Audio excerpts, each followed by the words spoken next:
Welcome to the Get in the Fight podcast. My name is Nate Whitson, and I'm the founder of Get in the Fight Ministries and our exclusive online fight club for Christian men. Everything we do here is dedicated to helping Christian men become the men that God meant for them to be. So if you're looking for helpful content and conversations that can help you to grow and become the man that God made you to be, then you're in the right place. But before we get started, please do me a huge favor and be sure to subscribe, click the like button, and then leave us a 5-star review. Doing that helps us to reach more men who are looking for content just like this. Also, if you'd like to learn more about our mission and how to get involved or how to join the Fight Club, then head on over to getinthefight.club. That's getinthefight.club and learn more today. But without further ado, it's time to get in the fight. So let's go. Hey guys, welcome to the show. This is Nate Whitson. I am your host of the Get in the Fight podcast. Glad that you're here. Thanks for joining us today. This is a show for Christian men who want to be better men. That's it. Like plain and simple, that's the answer. That's what we're here to do. These are the conversations we're trying to have. How do I be a better man? How do I be a man of honor, a man of discipline, a man of strength, a man of joy? Those are the four kind of like founding, overarching principles of this ministry. And underneath that idea of honor and discipline, strength and joy, come all kinds of things. The life of a Christian man who is trying to pursue the life of Christ. And so two big things that we take on here all the time are pornography, how to quit it for good. We've got programs and courses and things like that. You know, you can go to getinthefight.club and check those out. We also have a flagship program called Better Man. And inside that is a program where we say you can win if you want. And we give you step-by-step instructions that walk you through the 4 principles of Fight Club and 8 habits and all kinds of things. So anyways, we're here to have meaningful dialogue and conversations with Christian men who want to grow, who want to be better men. And again, we try to cover the gamut of things that fall into those categories. So today, the category that we're going to look at is Parenting 101, a few like of the basics, a few of the things, ideas that maybe can help you today on your quest to not only be the man that God meant for you to be, but to be the dad that God meant for you to be. And so we're going to look at 10 different ideas really quickly, just kind of fly through some ideas to just hopefully get your heart and mind in the right position and place to take your calling and the gift that God has given you to be a dad more seriously and to do a better job at it. Okay. And so number one, with all of that being said, here's the first thing: get better, be better, but stop trying to be perfect. And I say that first because, man, there is a lot of pressure on us to be dads. I mean, think about the calling in a man's life. You are to be the spiritual head of your home. You are responsible for the spiritual development of your kids. That is a high calling. That is a heavy task. And it ought to cause you to pause. It ought to cause you to want to get in this fight and be more of the man that God meant for you to be. It ought to do that. But this isn't meant to be a pressure-packed thing. I think where some of this pressure comes for us is, yes, we start to take the calling serious and we go, man, I've got some work to do, and that can feel heavy. But I think a lot of this comes down to playing the comparison game with other people. And, it's easy to do. There are men that I can think of where I think, man, he is crushing it as a dad. He is really doing a better job than me in certain areas. And that can either lead me to go like, woe is me. Like I suck.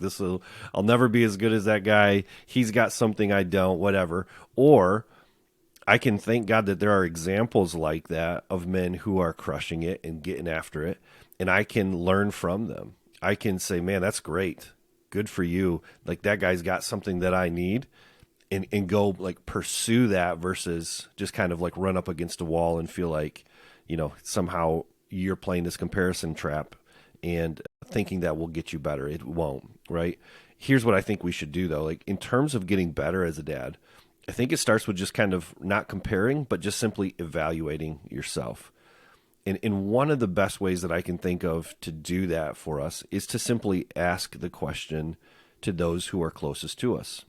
Number one, probably with your kids, depending on, of course, the age of your kids. Your 3-year-old may not give you great input, but I've got 3 teenagers and a 10-year-old, and they can definitely give me input. And just asking for that. In fact, one of the things that I suggest that people do all the time, and I'd stole this from a guy named Mike Winter, talks about how he's invested a lot of time and money with his 10 kids. I have no excuses. I only have 4. I'm a lightweight, but Mike has 10 kids. And one of the things that he would do is take his kids to McDonald's or for coffee or whatever, and just take them on dates and talk. And I highly recommend that. That's been a practice of mine since listening to Mike talk about it, that has really benefited me as a dad and benefited our relationships. But in that space where you can talk away from your home, right?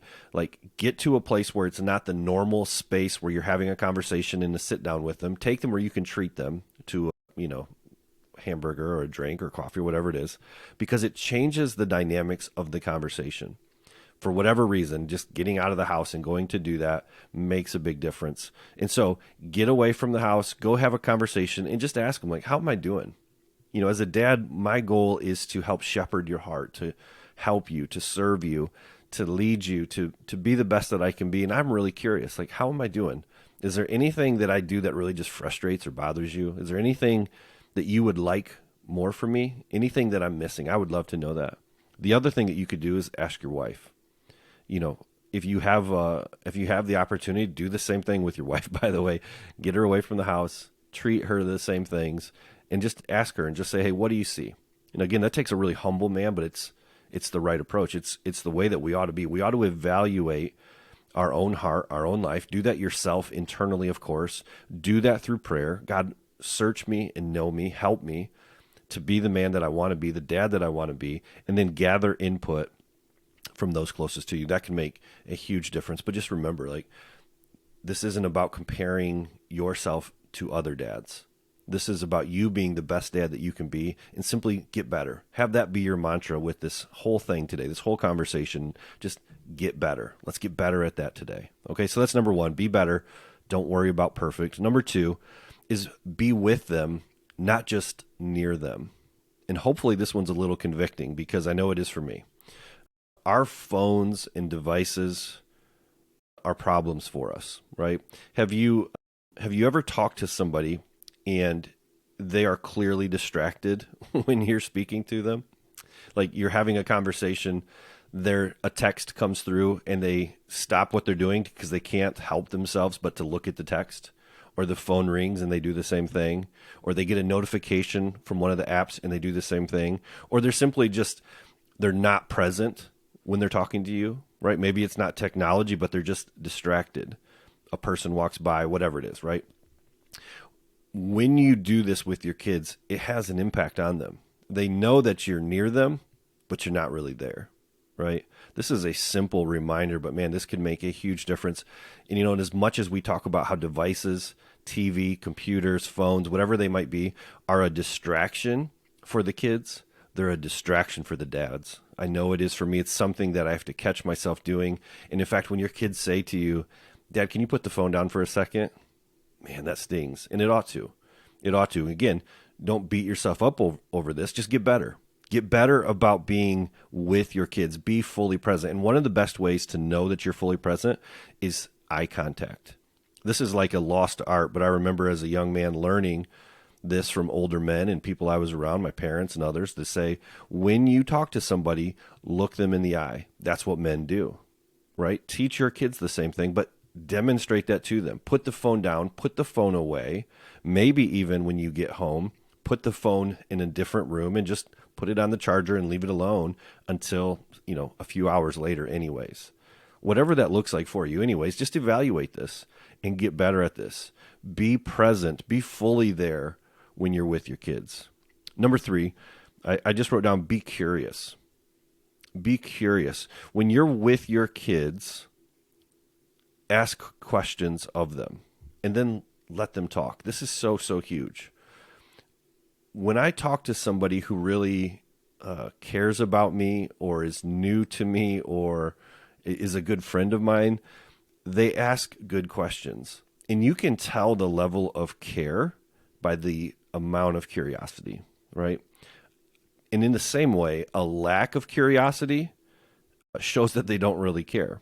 I'll give you an example of this. We met somebody, I'm trying to think of how to say this so that it doesn't get out publicly, how to say this story. We met somebody new I'll just say this. We met somebody new, and it was the first time that we got away with them. We were out having dinner, and this person who we didn't know really showed zero curiosity. It was just like this weird thing where you kind of have this expectation of like, oh, we're going to go meet each other for the first time and get to know one another. But they asked zero questions. And there were like certain prompts even like, oh, hey, Nate does this ministry for Christian men. And he's like, oh, cool. Silence, right? There was nothing else after that. And again, not that he had to respond to that, but it was just like, it wasn't even just that. Like we were trying to give any reason for this guy to show any level of curiosity or care. And my point to you is this with your kids. Your kids know that you care when you ask them about stuff that they are interested in. And I'm telling you, this is a challenge for me. I've got 4 girls and no boys.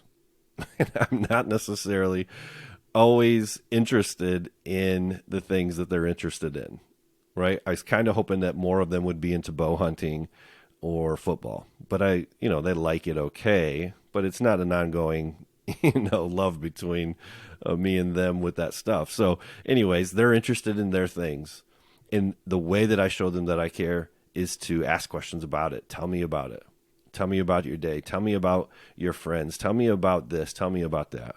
Right? So again, a simple, basic idea here, but like it goes with number 2, don't just be near them, but be with them.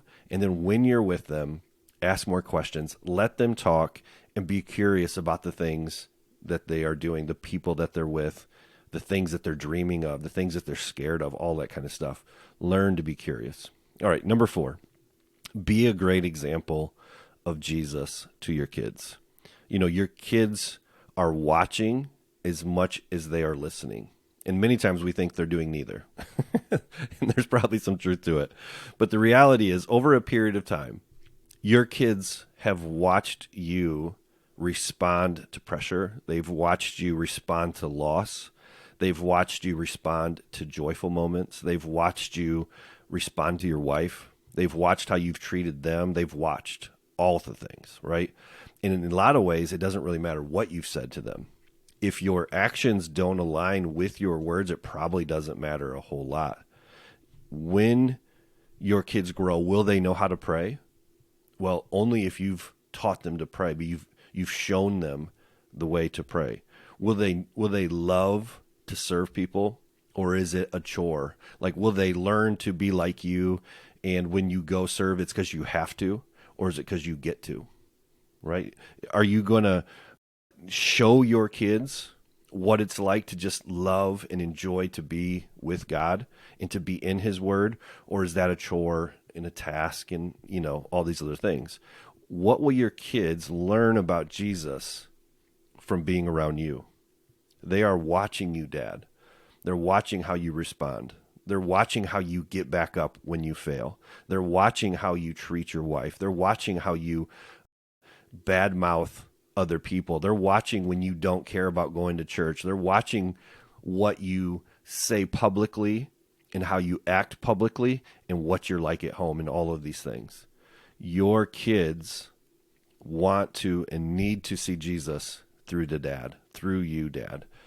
And so be a great example. Show them what it's like. Show them how to fail. Show them how to love. Show them how to work. Show them all the things because they need you. You're there for them. God gave you these kids to steward over their lives on his behalf. And someday he's going to say, how did you do with these gifts?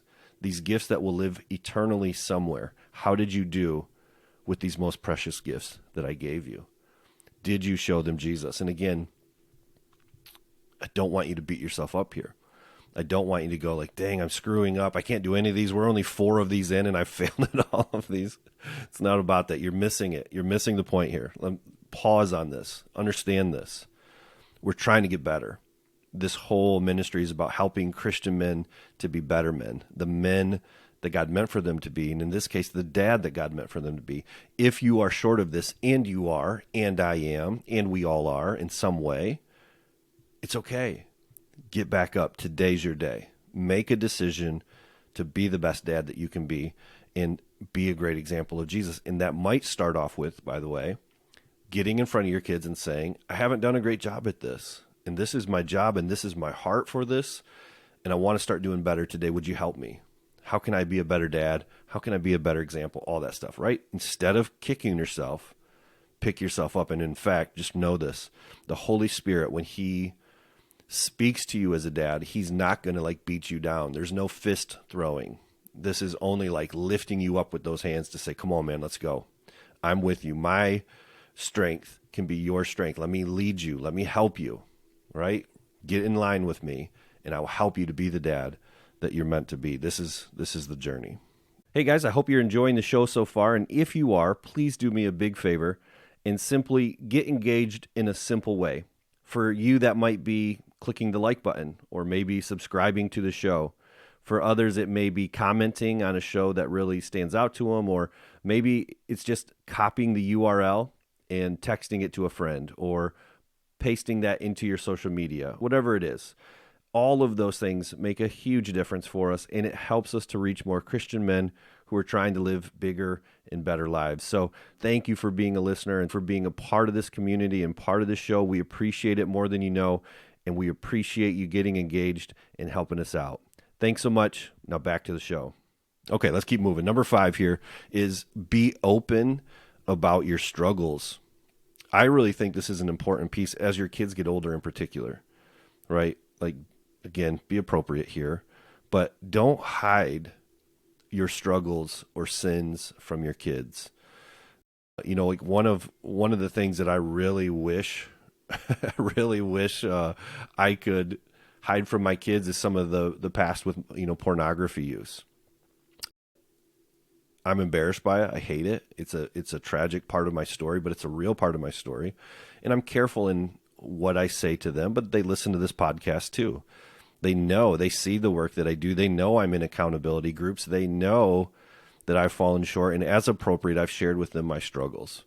And I think it's important because I'm trying to encourage them to go all in with Jesus. I'm trying to help them to see that you've got issues as a kid, and I'm not pointing fingers. I'm trying to treat you like I want to be treated fair about this. I want to help you. My heart is for you, and I know what it's like to suck at life. I know what it's like to love Jesus and fail miserably, but I'm still fighting. I'm still trying, and I want my kids to hear those very words. I want them to see that is true, and that even when you're an old man like me, you never stop trying to get better. I never want to stop trying to be a better follower of Jesus, a better man. And I think that comes with letting them see that you're still a work in progress too, letting them see that you're fully in Christ and saved, and you'll never have to work your way to get him to love you, but that you want to keep getting better because he loves you, right? So be open as much as you can. Don't hide from that. Don't try to just, talk as if you've arrived.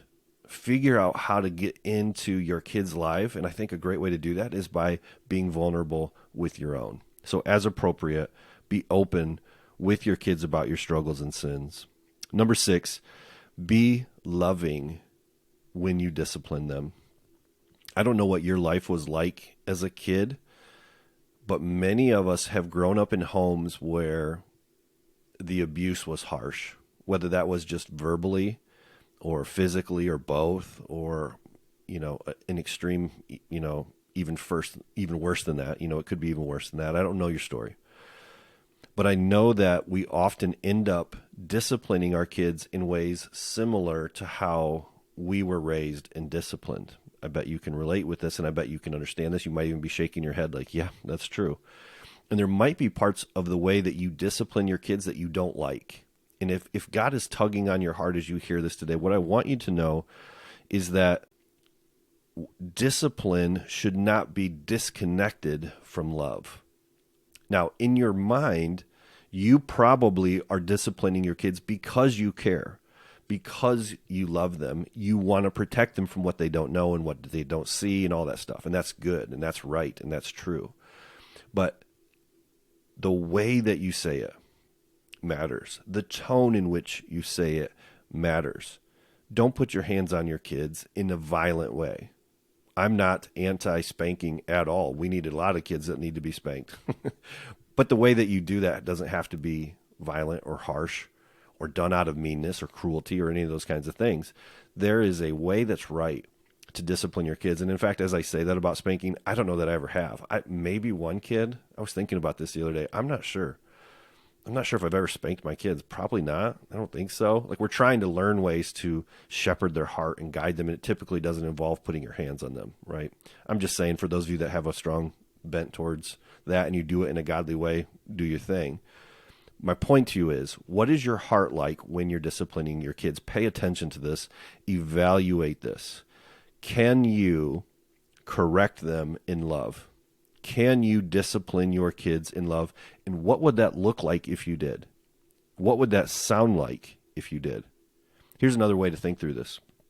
How would you personally respond to discipline, let's say from a boss or from somebody else, anybody else, if you got punished or got consequences delivered to you in the same way that you deliver them to your kids? Think of it that way.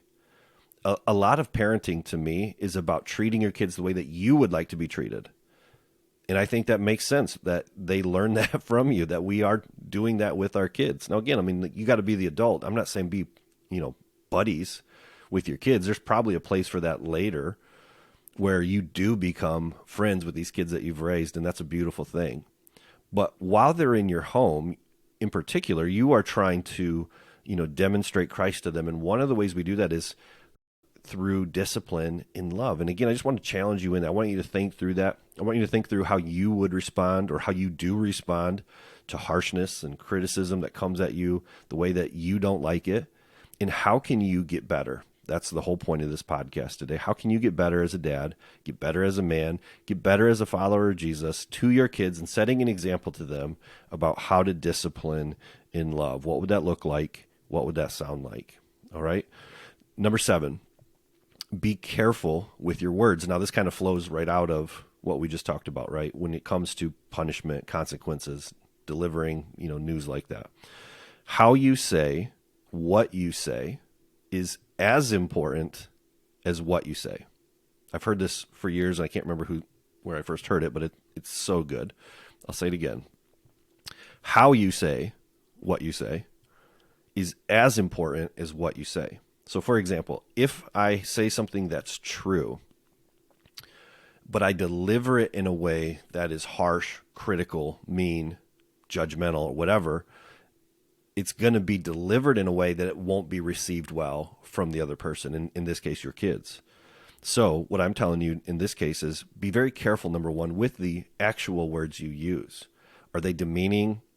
Are they harsh? Are they critical? Right? Or do they build up? Do they encourage? Do they convict? Do they challenge? Do they motivate? The words that you use, they matter a lot, but so also does the delivery of the words. How you say the words that you speak. Again, just think about how you receive critical, harsh tones.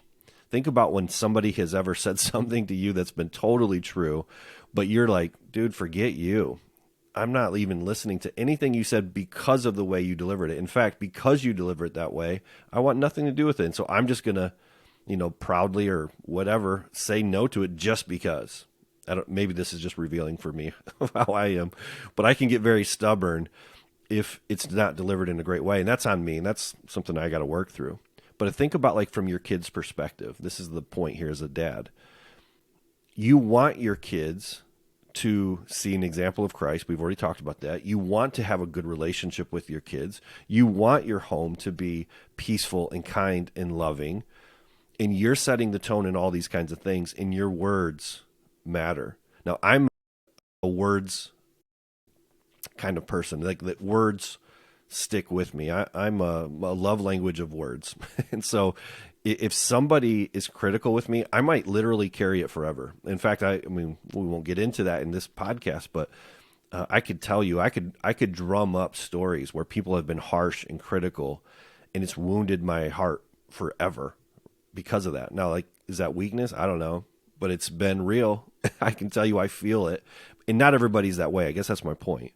Not everybody is like that. Some people can just be like, I don't care, whatever, and they move on from it. I wish I had that.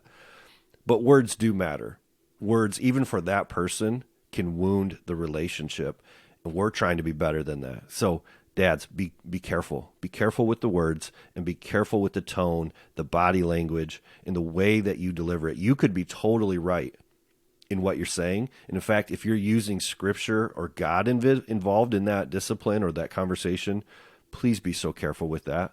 Don't make them be discouraged or frustrated, as scriptures talk about, because you're bringing God into it, thinking that that's going to motivate them to change. It won't. It wouldn't change it for you either. Again, like if the tone is bad, the message might be right, but the way you say it might completely discourage and frustrate. So be very, very careful. All right, get better in that way.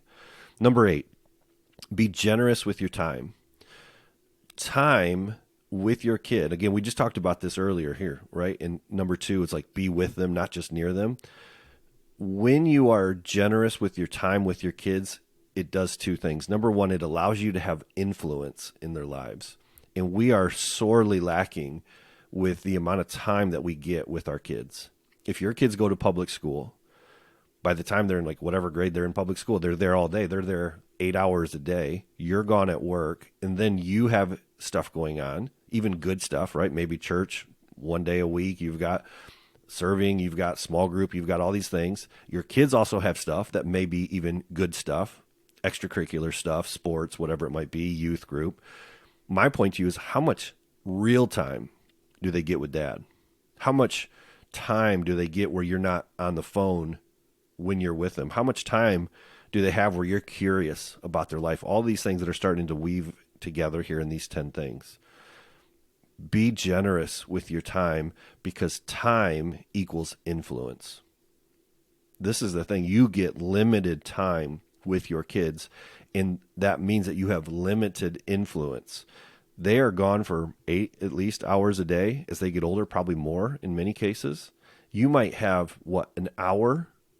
I mean, this is a sad thing. I hate this truth. We have so little time with our kids, like real time. Now, you might be around, but even if you're having like a conversation at the dinner table, which in most families is like non-existent almost, you're not really like one-on-one with that kid either, right? You're around and that's good, but it's not a lot of time. I guess that's my whole point. But time equals influence. And if I were to like drill down and speak to you one-on-one, and I would say like, what do you want to make sure you have your kids leave your house with? You would say, I want them to know that I love them dearly, that God loves them dearly, and I want to influence their life to protect them and to help guide them and steer them, something like that, right? You would probably answer something like that. How do you do that? Time. Time with your kids equals influence, and time with your kids equals love. If you want to have influence when they're not with you later, and think about this, if your kids leave your house, let's say 18, they go to college, they're gone for a couple years, even if they come in and out, it's different. We all know this, it's different. And then soon they're married or they move away, they're gone, right? Do you want to have influence with your kids? And if so, you need to spend as much time with them as you can, both now while they're in your house and later when they're not. Because why you need to have influence, they need you, Dad. When your kids are not at home and they're grown and they've got their own kids, they still need you, Dad.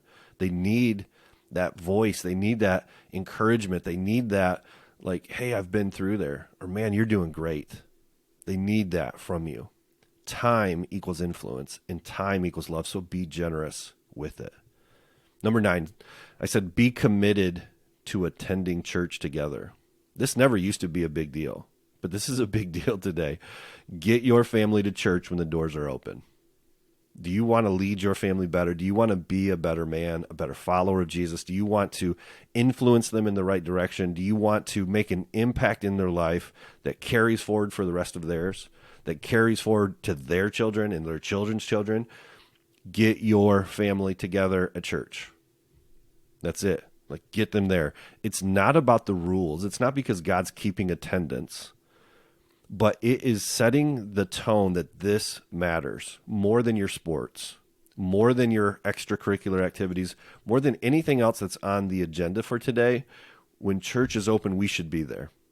And you've got to lead the way, and you've got to do that with some strength because there's a lot of pushback against that. Again, your kids, you've got to think for them because they can't think correctly when they're young. They may not like it. But the more that you do this with a great attitude, the more that you do this because you just love the Lord and you enjoy him and you want to be there and it's genuine to you, Dad, and it's not just a rule that you're following, the better it will be. And again, it may not have the impact that you think it does in the moment, but later it will. Your kids will say, man, we just never missed. And I guess we shouldn't miss either. Like they're going to carry forward this, we hope, in that way. But no matter what, regardless of their response to it, it matters. It matters. And just this is a simple core practice. If you want to be a better dad, get your family to church, come together and just be like, look, under this house, this is what we do. When you're on your own, you have your own house, you have your own rules, you have your own time, you can do what you like, but this is what we do. There are no exceptions to it. We'll get you to your sports when church is done, but we're not missing. This is life-changing, and it really sets the tone in your family for what really matters most. In the same way, by the way, that not going to church sets the tone as well. Now your kids really know what your priorities are. Get into wrestling, getting to band, getting to whatever else it is. There's 1,000 things pulling at you, and your kids are going to give you grief, and you're going to say, well, they're going to miss out, and they're not going to have a chance to get a scholarship because Johnny does and this guy does. Like, what? Come on. Let's be honest. Stop that. It's just not true. Get your kids to church with you. No exceptions. Last one. Number 10 is be faithful to your wife. Be faithful to your wife. Everything that you have said and done will crash and burn if your marriage falls apart later on. And it doesn't mean God can't redeem. It doesn't mean that God can't forgive. It doesn't mean, I don't know, all the worst case things, but it's a mess when you do. It's a mess. There's a story right now of a family that we know where they've been married for 30-some years. Dad just left to be with some other younger woman, of course. And it's kind of like the kids are going, they're grown. They're all married and on their own. But the kids are like, everything that he said, I don't believe. Think about that. Everything that you've done, steps 1 through 9, could really fall apart fast if your marriage falls apart too. Love your wife first. The kids are welcomed into the family, but the family that started this whole thing was you and your wife. This was where you made a commitment to that girl's daddy and said, I'll take care of her. I'll love her to the day that I die, imperfectly, but I will not leave. I am not going to quit on this marriage. And in fact, I'm going to continue to fight for it day after day. Your wife ought to come before your kids. That means like in your budget, you need to set aside some money so that you can have ice cream maybe once a month. If that's all you can do, no biggie. Of course, ice cream costs a fortune now. That's a separate conversation, but everything's expensive. So whatever you can do, maybe you don't, maybe you can't. Maybe you just got to walk by the river, find a river to walk near, hold her hand, and just talk to her, right? Whatever that looks like. You know what I'm saying? Love your wife first and show your kids what a committed, loving marriage in Christ looks like. A marriage that makes it. Now, again, if that's not you, if it's not your story, if it's too late for that, this is not beating you up. I'm just kind of giving the ideal. I'm just telling you, if you are still married, if you do have kids, it really matters. It matters that you're faithful to your wife. It matters that you're faithful with what you're looking at when she's not around. It matters how you treat her when the kids are around. All of it matters. Your wife should come before the kids. She is first. It goes God, then your wife, then your kids. And they need to see that. Why? Because they also will be married and out of your house, and they need to see it again from a marriage that is built the way that God had designed ideally, right? And again, there's all kinds of grace for all kinds of stories, but just know that the ideal is there, and we have to continue to teach the ideal. We want to give our kids the best and most stable home that we can, and that involves having a husband and a wife who are committed for life, right? So do the best you can to be faithful to your wife because it matters, all right? So real quick here, be better. These are the 10 things. Number 1, be better. Don't worry about being perfect. Put that off to the side and stop comparing. Number 2, be with your kids, not just near them. Put the devices and distractions away. Number 3, be curious with your kids. When you are curious, it shows that you care. Number 4, be a great example of Jesus to your kids. They're watching, Dad. They're watching more than you know. How you respond, how you live, what you love, how you get back up, all that stuff. They're watching. Be a great example of Jesus. Number 5, be open with your struggles. Don't keep it from them. Be appropriate with how you do that, but share it with them. Let them know that you're human. Let them know that you're fighting to be better. Number 6, be loving when you discipline your kids. Your words matter, and the way you deliver it matters. Your tone, your body language, all of that. Number 7, we said be careful with your words. We just said that again. Number 8, we said be generous with your time. Time equals influence, and time equals love. So be generous and careful with that. Be committed, number 9, to attending church together. It matters. And then number 10, be faithful to your wife. We talk about getting in the fight here in this ministry. That's the name of this ministry, Get in the Fight.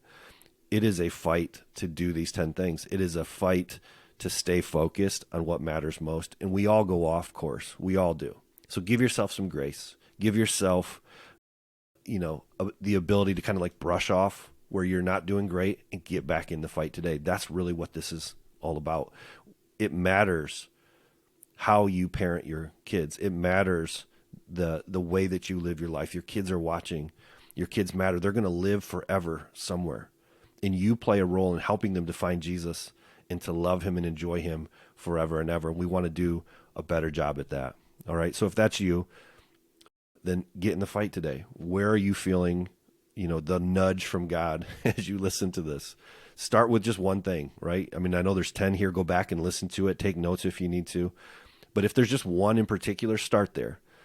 Let God just really hammer home to you the importance of that one, and start there, and then come back to this and listen again and keep getting better. That's the point. Also, if you think that this is a helpful conversation, maybe there's some man in the church, maybe a friend of yours, whatever it is, and you think this is helpful, would you share it with them? Maybe you just copy the URL and text it to them and be like, hey, this was good. Check this out. Or maybe you share it on your own social media, whatever it is. That's super helpful. And also, if you go to YouTube, maybe you're watching it on our YouTube channel, YouTube at Get in the Fight. You'll see all of the videos, all of the podcasts that we've done. If you will subscribe to that, then you don't miss any. But also, if you comment or like it, it really tells all the algorithm makers behind the scenes to send it out to more men so more men can hear this. So again, if you think this is worthwhile, doing all those things matter. But thanks for being here today. Getinthefight.club.